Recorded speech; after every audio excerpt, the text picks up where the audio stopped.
ഇരുകര തൊട്ടാലെ ഇഹപര ജീവിത പുഴ നീന്തി കേറുവാനാകൂ. അക്കരെ കൊട്ടിയൂരപ്പനെ തൊഴുതാലെ ഇക്കരെ അപ്പനെ കാണാവൂ.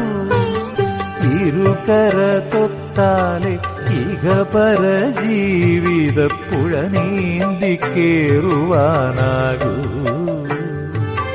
അക്കരെ കൊട്ടിയൂരപ്പനെ തൊഴുതാലെ ഇക്കരെ അപ്പനെ കാണാവൂ.